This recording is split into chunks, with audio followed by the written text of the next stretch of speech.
Joe Crtez with ESPN. We're here with Dr. Charles D. Bernice, Associate Director for the Cleveland Clinic, Ruvo Center for Brain Health.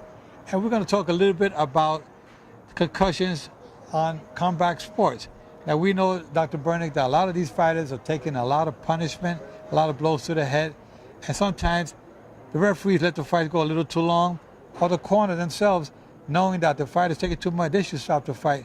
But a lot goes on behind the scenes as well, because a lot of these fighters, during the sparring session, the trainings up to a fight, they spar maybe 100 rounds, anywhere from 60 to 100 rounds, getting ready for a 6-round fight, a 10-round fight, championship fight. They may spar like 150 rounds.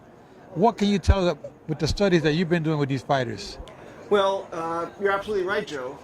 We've found that you can actually measure chemicals that are released from the brain, the damaged brain, in fighters that spar more. So we know that the amount of sparring has probably a direct relationship to how much damage they're getting to their brain.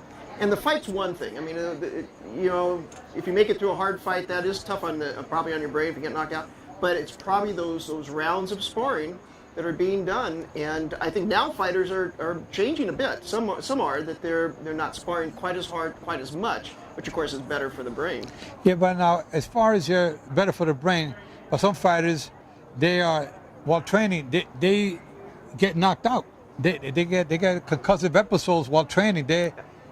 And I want to know, I mean, what can we do? How can we do to improve that? The studies that you've been doing, what kind of database have you been putting together? Well, I think what we need to do is educate traders and fighters that they're actually at a disadvantage if they get a concussion in their training, because they go into the fight with a lower susceptibility to get knocked out. And I think if people start appreciating that and factoring that in their training, that itself will make the sport safer.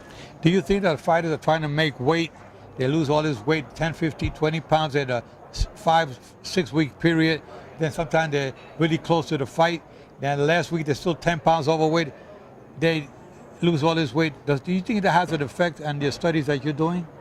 Yeah, that's a good question, Joe. I don't think we really understand what the effect of dehydration or weight loss is to the brain.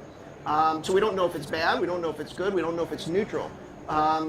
It's certainly probably not good, but I don't think we really understand if it affects the brain. I think, of course, it affects the body and your strength, your reaction time, things like that.